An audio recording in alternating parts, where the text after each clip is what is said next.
마태복음 17장 9절입니다. 9절. 자, 9절과 10절 두 절 한번 읽어볼게요. 그들이 산에서 내려올 때에 예수께서 명하여 이르시되 인자가 죽은 자 가운데서 살아나기 전에 본 것을 아무에게도 이르지 말라 하시니 제자들이 물어 이르되 그러면 어찌하여 서기관들이 엘리야가 먼저 와야 하리까 하나이다. 아멘. 자, 이 본문은 너무 중요하기 때문에요. 굉장히 많은 것들을 우리에게 시사합니다. 마태복음 16장에 가이사라 빌립보에 가서 예수님이 사람들이 나를 누구라고 하느냐라고 물었습니다요. 그때 어떤 사람은 엘리야, 어떤 사람은 예레미야, 어떤 사람은 선지자 중에 하나라고 하나이다 라고 대답하니까 예수님이 제자들에게 물었습니다. 그러면 너희들은 나를 누구라고 하느냐라고 예수님이 되물었습니다. 그때 마태복음 16장 16절에 예수님의 제자 중에 제일 성질급한 베드로가 뭐라고 했습니까? 주는 그리스도시요 살아계신 하나님의 아들이십니다 라고 고백을 했습니다. 주는 그리스도시요 살아계신 하나님의 아들이십니다. 자, 그 말은 굉장히 중요한 말입니다. 오직 예수님을 바라봐야 되는데 결론이 어디에서 나타났습니까? 거기에 8절에 9절 8절에 딱 보면 엘리야도 나타나고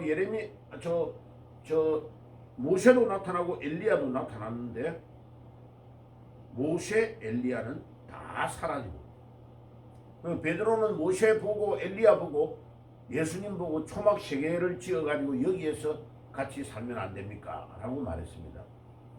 그러니까 베드로의 착각은 뭐냐?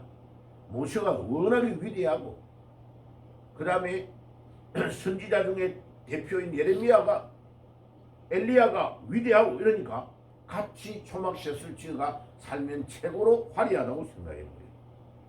그런데 하나님께서 그 광경을 뭘 보여주느냐? 엘리야도 모세도 다 예수님을 섬기는 자니 예수님하고 동급이 아니라는 거예요. 그들은 다 사라지고 마지막에 오직 예수만 남았다라는 것을 8절의 그 광경을 보여준 것은 엄청 중요합니다. 그래 베드로의 착각, 우리가 이 땅에 살아가는 많은 사람들의 착각이 뭐냐? 와, 예수님하고 모세가 동급인 줄 착각하는 거예요. 아니요. 모세는 예수님을 섬기는 종이요 인간이라. 예수님은 우리의 주님이시고 그리스도예요. 우리 인생의 전부 다가 되신다. 선지자 중에 대표격인 엘리야도 대단한 것 같은데 예수님하고 딱 붙여놓으니까 아무것도 아니다.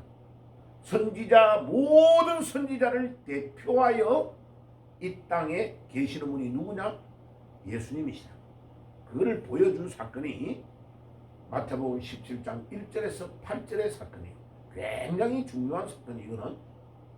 다시 말하면 마태복음 16장 16절에 베드로가 주는 그리스도시요 살아계신 하나님의 아들이십니다라고 고백했던 그 고백을 입증한 사건이 마태복음 17장 1절에서 8절의 사건이에요.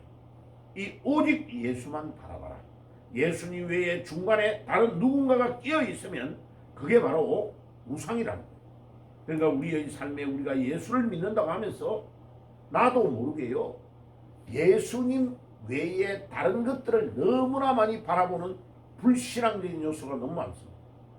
뭐 등산하는 게 좋아 이렇게 등산하러 올라가면서 주일날 예배를 안 드려.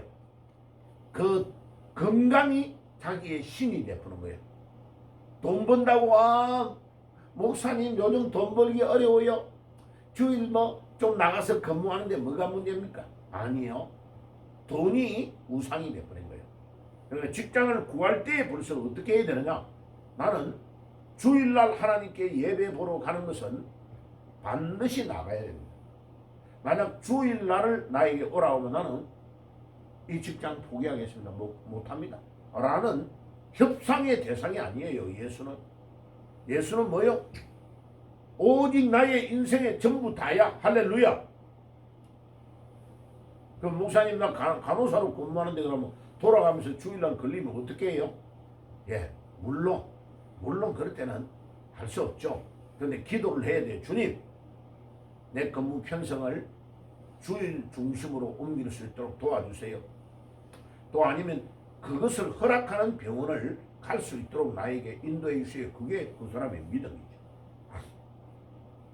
율법과 예언자들의 완성자라는 것을 예수님이 보여주시고, 이제 베드로가 잘못 판단했다는 것을 1절에서 8절 사건에서 보여주신 후에 오늘 우리가 보고 있는 이 본문은 이제 예수님께서 9절에 뭐라고 합니까? 그들이 산에서 내려올 때에 예수께서 맹하여 이르시되 인자가 죽은 자 가운데서 살아나기 전에는 본 것을 아무에게도 이르지 말라. 왜 이렇게 말씀할까요? 예수님이 엘리야하고 예수님이 모시하고 같이 있다가 그들은 다 사라지고 오직 예수님만 있다. 또 그뿐만 아니라 5절에 와요. 말할 때에 홀련히 빛난 구름이 그들을 덮으며 구름 속에서 소리가 나서 이르시되 이는 내 사랑하는 아들이요 내 기뻐하는 자니 너희는 그의 말을 들으라. 예수님이 요단강에서 세례 요한에게 세례를 받을 때에 일어났던 광경이 또 일어난 거예요. 그 말이 무슨 말이에요? 예수님은 그냥 목수의 아들로 태어난 단순한 베들레헴 출신의 아들이 아니고 이 예수가 육신의 몸을 입고 이 땅에 오신 하나님이시다라는 것을 입증하고 가르쳐 주신 거예요. 하나님께서. 이 비밀을 아직은 말하지 말라는 거예요. 왜? 예수님이 죽었다가 우리의 죄를 위해 십자가에서 죽은 후에 3일 만에 부활한 것을 보지 않고는 이 말을 이해하지 못한다는 거예요. 이 사건을 이해할 수 없다는 거예요. 그럼 그게 어디에서 정확하게 입증이 되느냐? 요한복음 2장으로 가봐요.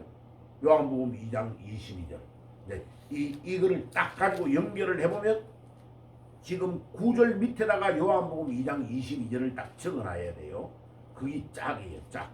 성경을 이해하는 짝이 거기에 딱 연결이 되는 것을 보면 금방 알 수 있어요. 자, 요한복음 2장 22절 굉장히 중요한 말씀을 요 본문과 관련돼서 딱 하는 말이 있습니다. 요한복음 2장 22절 신약성경 145페이지 찾았으면 같이 읽어볼게요. 시작. 죽은 자 가운데서 살아나신 후에야 제자들이 이 말씀하신 것을 기억하고 성경과 예수께서 하신 말씀을 믿었더라. 이 말이 아주 중요한 거예요. 제자들이 3년 6개월을 예수님과 먹고 자고 생활하고 전 지역에 다니면서 가나에서 물로 포도주를 만들고 보리떡 5개와 물고기 2마리로 4,000명을 먹이시고 12강주리를 남기시는 사건과 무리로 걸어오시는 사건, 온갖 기적의 사건을 다 봤는데도 예수님이 우리의 죄를 위해서 십자가에 못 박힐 때 끝났다고 생각한 거예요. 다 도망가 버린 거예요. 그런데 그 예수가 살아나신 후에 제자들의 영안의 눈이 열려서 예수님이 변화산에서 내려와가지고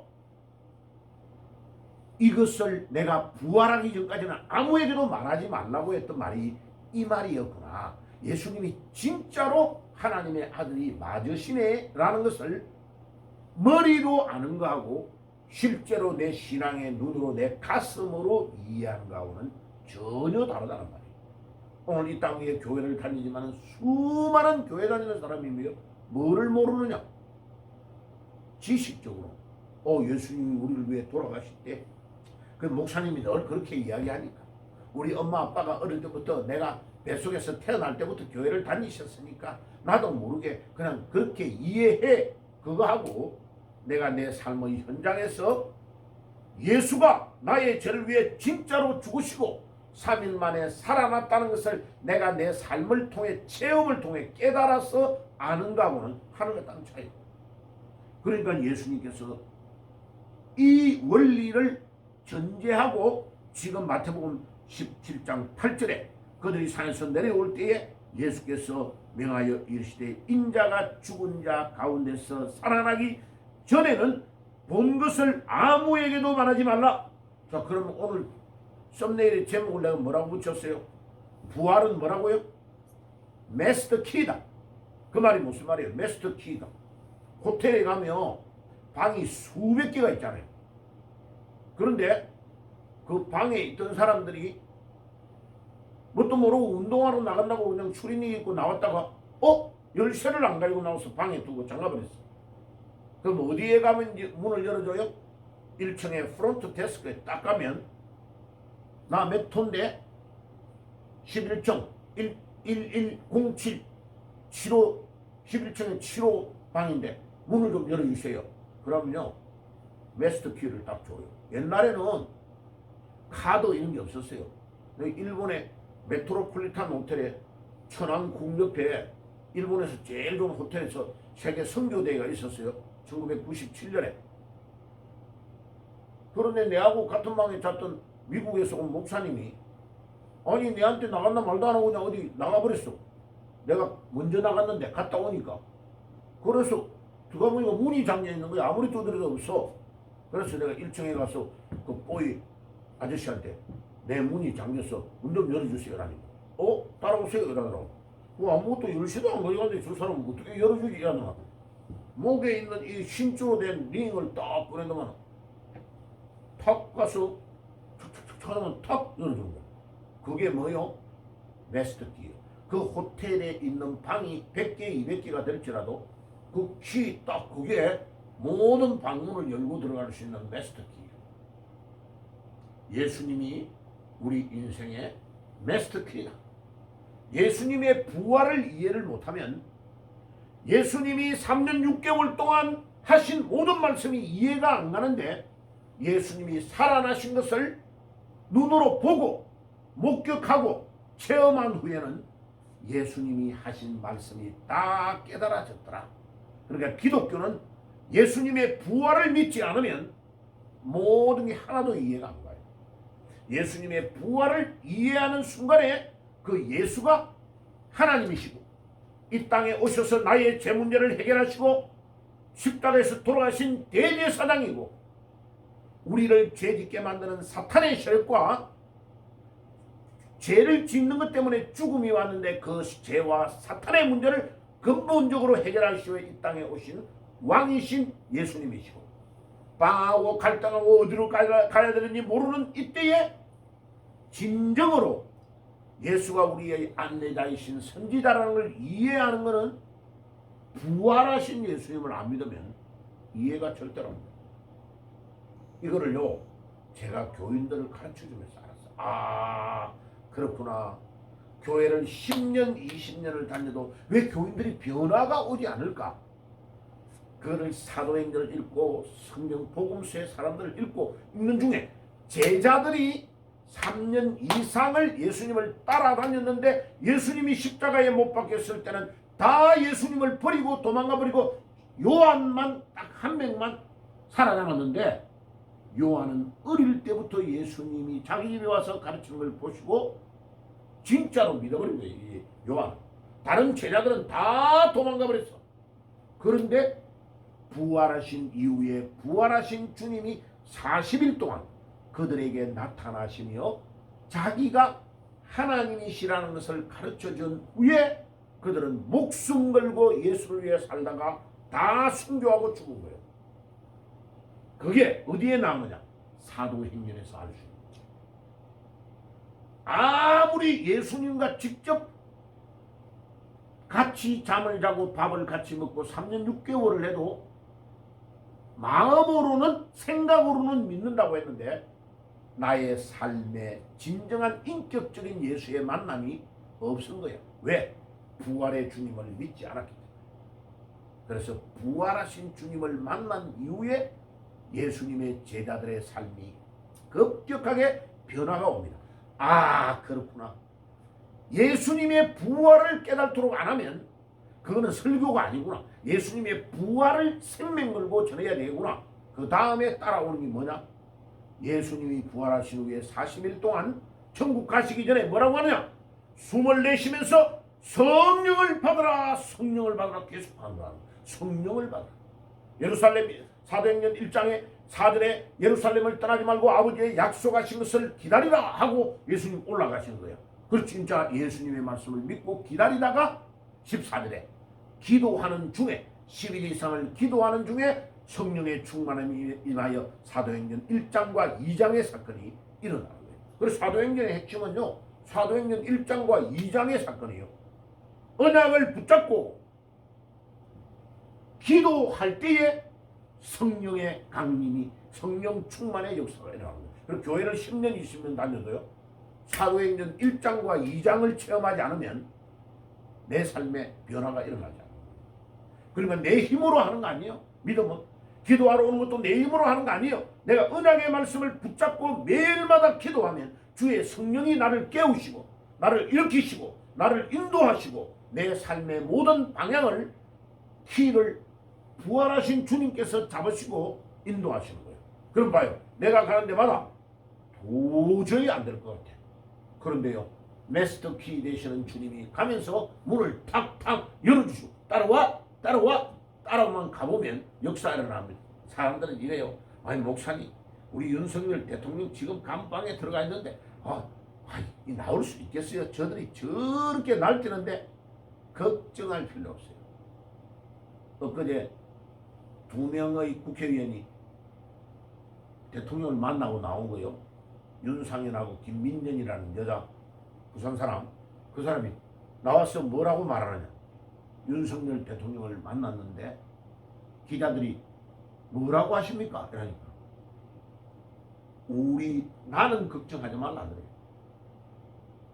대통령이 감방에서 나오고 안 나오고의 것은 하나님이 하신대. 할렐루야. 아멘이 안 되십니까? 아멘? 예. 30만 목사 전부 바깥에 있는 목사들보다도요, 감방에 있는 윤석열 대통령이 믿음이 되죠. 네가 이재명이 네가 온갖 계획을 짜고 온갖 플랜으로 다 할지라도 거기에 매수가 돼가지고 장교들, 군대 군인들 전부 다 그럴지라도 자기 대행하는 국무총리도 다 못하게 하고 감사원장도 수사 못하게 하고 중앙지법에 있는 중앙지법의 검찰 최고의 책임자도 지청장도 깜빡 넣어버리고, 아니 아무 업무를 못하도록 중지시켜버리고, 그래도 아무리 날 때도 모든 방향의 키는 누가 잡고 있다? 하나님이 잡고 있다고 하는 거예요. 그게 믿음이에요. 그게. 그 다음에 국민들이 이 추운 겨울날 어떻게 겨울을 나고 있는지, 그게 제일 걱정이다. 그게 대통령이에요. 그게 대통령. 그런데 왜 이재명이는 안 되느냐? 국민은 아무리 죽어도 안중에 없다. 수백만 명이 자기 때문에 눈물을 흘리고 막 강화문에 나오고 전국에서 26군데서 일어나가지고 데모를 해도 그 국민에 대해서는 내 양심에 부담감이 없다. 그럼 그는 지도자가 아니에요. 지도자가 아닌 거예요. 벌써 거기에서 끝나버린 거예요. 자, 제 말이 맞는가 안 맞는가 한번 볼랍니까? 얼마 안 있었어요. 나옵니다. 하나님 기도를 딱 하면요, 하나님이 허무셔야 걱정하지 말고 네 할 일을 빨리 해라. 이 대한민국에 진짜 성경이 필요하다. 네 할 일이 엄청 중요하다.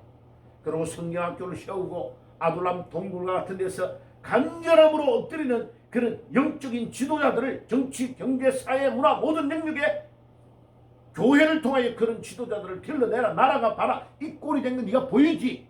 그러니까 진짜 진정한 이 나라의 정치, 경제, 사회, 문화 모든 문제를 책임져야 될 예수님의 부활을 깨달은 제자를 길러내라.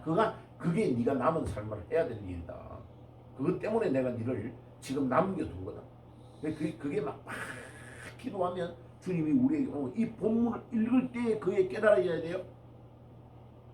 그래서 오늘 여기까지 할 거예요. 내일 마무리하고 그 다음에 그 다음 걸 하려고 합니다. 그래서 부활은 예수님이 모든 문제를 여는 키다. 키. 부활을 안 믿으면요, 다른 건 아무것도 이해가 되지 않는 것이다. 자, 기도하겠습니다. 주님, 예수님의 부활이 모든 문제를 여는 열쇠인 것을 믿습니다. 오늘 이 아침에도 그 예수님을 의지하며 나아가게 하옵소서. 예수님의 이름으로 기도드립니다. 아멘.